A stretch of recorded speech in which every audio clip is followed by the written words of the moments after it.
Hello guys, most welcome. हम कर रहे हैं फाइनेंशियल अकाउंटिंग। फाइनेंशियल अकाउंटिंग में हमारा basic level of financial accounting चल रहा है। बेसिक लेवल का आज हम स्टार्ट कर रहे हैं सबसे लास्ट चैप्टर। इसके बाद हमारा basic level of financial accounting complete हो जाएगा और हम advance level of financial accounting की तरफ चलेंगे। सो लास्ट चैप्टर कौन सा है? ये है chapter number 8, that is financial statement with adjustment. देखो, प्रीवियस जो हमने चैप्टर नंबर 7 किया था ना, उसमें हमने फाइनेंशियल स्टेटमेंट्स प्रिपेयर करना सीख लिया था, जिसमें हमारा trading account, PNL account and balance sheet था, और उसका मैंने एक न्यूमेरिकल क्वेश्चन भी करवाया था।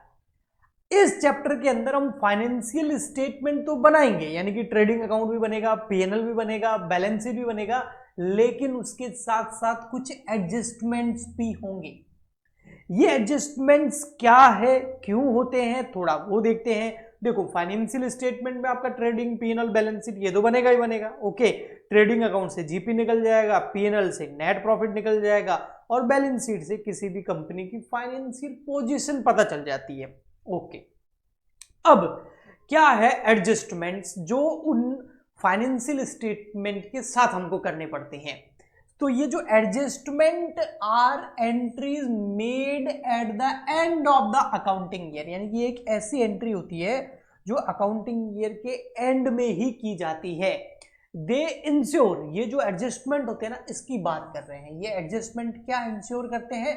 दैट ऑल एक्सपेंसेस, सारे के सारे एक्सपेंसेस और इनकम जो है वो related to the current year are recorded. देखो भाई, सिंपल सी बात है, हम जो अकाउंटिंग करते हैं अक्रूवल बेसिस पे करते हैं। अक्रूवल बेसिस का मतलब समझते हो? अगर नहीं समझते हो तो अब जो मैं 2 लाइनें बोलने वाला हूं उनको समझ जाओ। अक्रूवल कॉन्सेप्ट समझ में आ जाएगा, अकाउंटिंग कॉन्सेप्ट आ जाएगा, अकाउंटिंग पूरी समझ में आ जाएगी। देखो, होता ये है, अक्रूवल कॉन्सेप्ट का मतलब जैसे कोई एक्सपेंस है तो वो एक्सपेंस करंट ईयर से रिलेटेड होना चाहिए, चाहे उसका पेमेंट आपने कर दिया हो या नहीं किया हो, उससे कोई मतलब नहीं है। जो करंट ईयर का एक्सपेंस है वो रिकॉर्ड करेंगे। ऐसे के ऐसे करंट ईयर में ओनली करंट ईयर से रिलेटेड इनकम को रिकॉर्ड करेंगे, चाहे वो इनकम रिसीव हो गई हो या नहीं हो गई हो, उससे कोई मतलब नहीं है।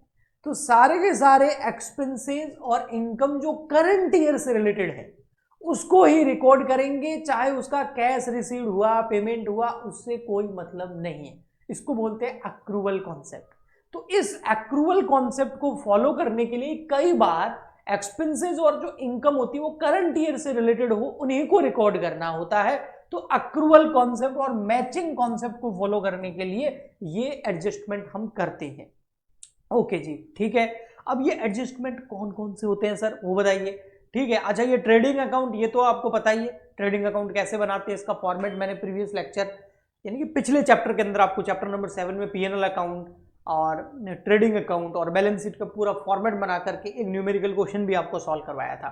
आगे जब हम और एडजस्टमेंट ये सारे जब करेंगे ना, तो एक क्वेश्चन मैं और करवा दूंगा आपको। ओके, अब ये एडजस्टमेंट कौन कौन से हैं? ये है एडजस्टमेंट, इंपोर्टेंट एडजस्टमेंट्स आर। सबसे फर्स्ट आता है आपका क्लोजिंग स्टॉक। सर ये तो हम कर चुके हैं, बिल्कुल कर चुके हैं। क्लोजिंग स्टॉक का एडजस्टमेंट हमने चैप्टर नंबर 7 में ही कर लिया था। अगर क्लोजिंग स्टॉक ट्रायल बैलेंस के बाहर लिखा हुआ है तो वो 2 जगह जाएगा। एक जाता है ट्रेडिंग अकाउंट के क्रेडिट साइड में बाय क्लोजिंग स्टॉक, और एक जाता है बैलेंस शीट की एसेट साइड में। याद है ना? यस, तो वही है क्लोजिंग स्टॉक, ये हम कर चुके हैं। नेक्स्ट एडजस्टमेंट होंगे हमारे outstanding expense, prepaid expense, accrued income, unearned income, depreciation, bad debts. फिर यहाँ 7 नंबर बैड डेप्स हो जाएगा, 8 नंबर हो जाएगा provision for doubtful debts, 9 number हो जाएगा provision for discount on debtor. आगे हम पढ़ेंगे इसको भी डिटेल में। ओके, ठीक है।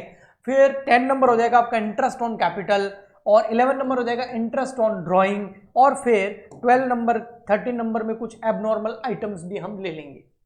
तो लगभग 15 एडजस्टमेंट है टोटल। अब हम उनको थोड़ा थोड़ा करके करेंगे, 5 एक बार, 5 एक बार, 5 एक बार, या ऐसा करके मैं आपको करवाऊंगा। ठीक है, तो चलिए आज हम स्टार्टिंग के 4-5 एडजस्टमेंट कर लेते हैं। ठीक है, 5 एडजस्टमेंट स्टार्टिंग के कर लेते हैं। सबसे फर्स्ट क्लोजिंग जो स्टॉक है उसका क्या एडजस्टमेंट होता है वो मैं आपको बता चुका हूं, लेकिन फिर भी एक बार और ध्यान से देख लीजिए, थोड़ा कुछ नया भी बता देता हूं। देखो जो क्लोजिंग स्टॉक होता है ना, हाँ वो क्या होता है, वो अनसोल्ड गुड्स होता है at the year end, valued at cost और net realisable value NRV whichever is lower. मतलब क्या हुआ, सबसे पहले क्लोजिंग स्टॉक का मतलब हो गया जब 31 मार्च 2023-24 जो भी आपका ईयर एंड हो रहा है, जिस दिन मैं फाइनेंशियल ईयर की बात कर रहा हूं, अप्रैल में स्टार्ट होता है, मार्च में एंड होता है, तो जब जिस ईयर आपका ईयर एंड हो रहा है, अकाउंटिंग ईयर एंड हो रहा है, उस दिन आपके पास में जो गुड्स है वो कितना पड़ा है, उसका स्टॉक कितना पड़ा है, ये क्लोजिंग स्टॉक होता है। अब वो जो गुड्स पड़ा है उसको किस पे लेना है, कॉस्ट पे लेना है या मार्केट प्राइस पे लेना है। जैसे हमारे पास में कोई गुड्स पड़ा है, मान लेते हैं हमारे पास जो इलेक्ट्रॉनिक्स आइटम की हमारी शॉप है, जो उसके अंदर जो है हम रेफ्रिजरेटर हो गया, एसी हो गया, ये इलेक्ट्रॉनिक्स आइटम्स हम सेल करते हैं, तो जिस दिन हम अकाउंट्स क्लोज कर रहे हैं ईयर एंड के दिन, ये कितनी रुपए के पड़े हमारे पास, ये कितने स्टॉक पड़ा है, तो वो कैसे देखेंगे, एक तो कॉस्ट यानी कि कितने रुपए में हमने परचेज किए, और एक उसकी मार्केट प्राइस। आपको क्या लेना है, इन दोनों में से जो कम है, मान लेते हैं हमारे पास जो स्टॉक पड़ा है उसकी कॉस्ट है 20 लाख रुपए, जबकि उसकी मार्केट प्राइस है 18 लाख रुपए। तो अब कॉस्ट है 20, मार्केट प्राइस है 18, दोनों में से कम क्या है, मार्केट प्राइस, तो 18 लाख रुपए ले लेंगे। या फिर मान लेते हैं कॉस्ट है 20 लाख रुपए और मार्केट प्राइस है 35 लाख रुपए, तो क्या लेंगे, तो 20 लाख रुपए लेंगे। यानी कि जो क्लोजिंग स्टॉक होता है ना, उसकी कॉस्ट और उसकी नेट रियलाइजेबल वैल्यू यानी कि मार्केट प्राइस, दोनों पता कर लो, दोनों में से जो कम हो वो हमको लेनी है। ओके, ये अकाउंटिंग स्टैंडर्ड 2 बोलता है हमको। ओके जी, इसकी जनरल एंट्री क्या है, बिल्कुल एक ही जनरल एंट्री होती है, क्लोजिंग एंट्री बोलते हैं इसको। ट्रेडिंग अकाउंट के क्रेडिट में डालते हैं ना, तो ट्रेडिंग अकाउंट क्रेडिट हो जाएगा, क्लोजिंग स्टॉक डेबिट हो जाएगा, और इसको हम कहाँ शो करते हैं, जो हमारा ट्रेडिंग अकाउंट होता है उस ट्रेडिंग अकाउंट के क्रेडिट साइड में, आपको बताया इधर शो करते हैं हम क्लोजिंग स्टॉक। ओके, ये हम कर चुके हैं ऑलरेडी। अच्छा, और कहाँ शो करते हैं, बैलेंस शीट, बैलेंस शीट की कहाँ शो करते हैं, ट्रेडिंग अकाउंट के क्लोजिंग स्टॉक क्रेडिट साइड में शो करते हैं, और बैलेंस शीट के कहाँ, एसेट साइड में शो करते हैं। Okay, if shown inside the trial balance, ये जो मैंने ट्रीटमेंट बताया ना, ये तब करना होता है जब आपका ट्रायल बैलेंस के बाहर क्लोजिंग स्टॉक दे रखा हो, when given outside the trial balance, यानी जो क्लोजिंग स्टॉक है वो ट्रायल बैलेंस के बाहर दे रखा है। अगर ट्रायल बैलेंस के बाहर दे रखा है तो ट्रेडिंग अकाउंट के क्रेडिट साइड में, बैलेंस शीट की एसेट साइड में हम क्लोजिंग स्टॉक को दिखाते हैं। बट अगर आपका क्लोजिंग स्टॉक ट्रायल बैलेंस के अंदर दे रखा है, ये देखो, if shown inside the trial balance, इसका मतलब ये ऑलरेडी एडजस्ट हो चुका है। हम इसको, ये देखो, do not credit trading account again, trading account के क्रेडिट साइड में नहीं दिखाएंगे, इसको हम सीधा बैलेंस शीट की एसेट साइड में दिखाएंगे। ये देखो, ओनली बैलेंस शीट की एसेट साइड। मतलब आपको देखना पड़ेगा कि क्लोजिंग स्टॉक क्वेश्चन में कहां दे रखा है। क्वेश्चन में आपको ट्रायल बैलेंस दे रखा होगा, ट्रायल बैलेंस के बाहर दे रखा है, तो ट्रेडिंग अकाउंट की क्रेडिट साइड में, बैलेंस शीट की एसेट साइड में क्लोजिंग स्टॉक आएगा। लेकिन क्लोजिंग स्टॉक ट्रायल बैलेंस के अगर अंदर दे रखा है, जैसे ओपनिंग स्टॉक दे रखा है, ऐसे कैसे ट्रायल बैलेंस के अंदर दे रखा है, तो आपको फिर सीधा उसको बैलेंस शीट की एसेट साइड में दिखाना है, ट्रेडिंग अकाउंट की क्रेडिट साइड में नहीं दिखाना है। बहुत सिंपल। ओके, अगर आपने वर्ड्स पे फोकस किया होगा तो आपको समझ में आया होगा। नेक्स्ट जो हमारा एडजस्टमेंट है वो है आउटस्टैंडिंग एक्सपेंस या फिर एक्रूड या अनपेड एक्सपेंसेस होता है। ये क्या होता है, करंट ईयर का कोई खर्चा है लेकिन आपने अभी तक उसका पेमेंट नहीं किया, और मैंने पहले बोला हम अक्रूवल कॉन्सेप्ट पे चलते हैं, चाहे पेमेंट किया हो नहीं किया हो, पेमेंट मिला हो नहीं मिला, उससे कोई मतलब नहीं, करंट ईयर का है ना तो करंट ईयर में दिखाएंगे। लेकिन यहां पर थोड़ी सी लायबिलिटी नाम की खुशबू आ रही है ना, कि भाई कोई खर्चा है वो हो गया है लेकिन आपने उसका पेमेंट नहीं किया, तो आपकी लायबिलिटी है उसको पेमेंट करो, तो इसको बैलेंस शीट की लायबिलिटी साइड में दिखाना पड़ेगा। आपने कुछ खर्चा किया लेकिन पेमेंट नहीं किया और अकाउंटिंग ईयर एंड हो गया है, तो ये आपकी लायबिलिटी है ना। यस, तो देखिए, expense incurred this year but not yet paid, ये क्या बात होगी, भैया आपने पे नहीं किया, लेकिन एक्रूवल कॉन्सेप्ट है तो दिखाना तो करंट ईयर में, मतलब खर्चा तो पूरा दिखाया लेकिन पेमेंट नहीं किया या आधा अधूरा किया। तो इस केस में एंट्री क्या होगी, जो एक्सपेंस है ना वो हो जाएगा डेबिट। क्यों डेबिट होगा, as per nominal rule all expenses and losses are debit, all incomes and profits are credit. तो एक्सपेंस डेबिट होते हैं तो डेबिट करेंगे। अच्छा, लेकिन इस एक्सपेंस का पेमेंट नहीं किया है तो ये आपके लिए लायबिलिटी है। और एसेट एंड लायबिलिटी का मॉडर्न रूल याद है ना, सारे लेक्चर देखते हुए आ रहे हो ना, एसेट डेबिट होती है, इंक्रीज हो तो डेबिट करो, डिक्रीज हो तो क्रेडिट करो। लायबिलिटी क्रेडिट होती है, इंक्रीज हो तो क्रेडिट करो, डिक्रीज हो तो डेबिट करो। नहीं समझ में आया तो थोड़ा सा पीछे लेके सुन लो ध्यान से। तो यहां पर ये लायबिलिटी बढ़ रही है हमारी कि हमने पेमेंट नहीं किया, और लायबिलिटी क्रेडिट होती है, इंक्रीज हो तो और क्रेडिट करो, इसलिए हमने क्रेडिट किया, ये लायबिलिटी जनरेट हो गई आउटस्टैंडिंग एक्सपेंस नाम से। अब इसको करना क्या है, इसका डबल इफेक्ट होगा। एक तो पीएनएल अकाउंट के डेबिट साइड में जो एक्सपेंस है उसके अंदर हम ये आउटस्टैंडिंग एक्सपेंस को ऐड कर देंगे कुछ इस तरीके से। देखो ये पीएनएल अकाउंट है, पीएनएल अकाउंट के डेबिट से, ट्रेडिंग अकाउंट में भी हो सकता है, पीएनएल अकाउंट के डेबिट साइड में कोई खर्चा है, मान लेते हैं कोई सैलरी एक्सपेंस है, उसके अंदर ये आउटस्टैंडिंग एक्सपेंस हम कर देंगे ऐड। भाई खर्चा जो है वो टोटल जो है वो 12,000 का हुआ है, उसमें से 2,000 का हमने पेमेंट कर दिया, 10,000 का पेमेंट नहीं किया। और 10,000 का जो पेमेंट नहीं किया है ये हमारे लिए क्या लायबिलिटी भी है, तो ये बैलेंस शीट की लायबिलिटी साइड में यहां आ जाएगा आउटस्टैंडिंग एक्सपेंस 10,000। Got it?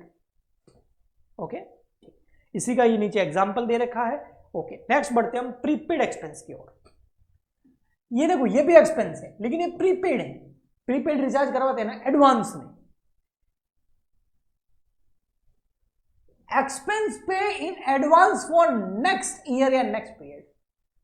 देखो हमने क्या किया, नेक्स्ट ईयर का खर्चा है उसका पेमेंट करंट ईयर में कर दिया, तो क्या हम इसको करंट ईयर में रिकॉर्ड कर सकते हैं? नहीं, क्योंकि ये एक्सपेंस कौन से ईयर से रिलेटेड है, फ्यूचर ईयर से, तो वहां रिकॉर्ड होगा ना। करंट ईयर का खर्चा है ही नहीं, भले करंट ईयर में आपने पेमेंट कर दिया तो आपने एडवांस पेमेंट कर दिया, और जब भी हम एडवांस पेमेंट करेंगे तो वो हमारे लिए एक तरह की एसेट होती है। तो प्रीपेड एक्सपेंस एक एसेट है, और एसेट अगर बढ़ती है तो डेबिट करो, तो एसेट को डेबिट कर देंगे। ये देखो expense paid in advance for next period, तो इसको करंट ईयर में रिकॉर्ड नहीं करना है, तो इसलिए प्रीपेड एक्सपेंस क्या कर देंगे डेबिट। क्यों? क्योंकि ये एसेट है।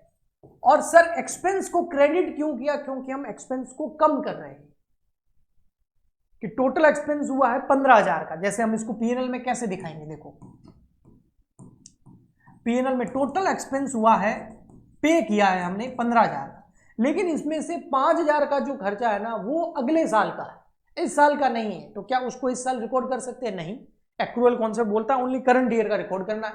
तो ये जो 5,000 ये लेस का, इसी को बोलते हैं प्रीपेड एक्सपेंस। तो करंट ईयर का खर्चा कितना है? 10,000, 5,000 तो अगले साल का, आपने पेमेंट इस साल का दिया था।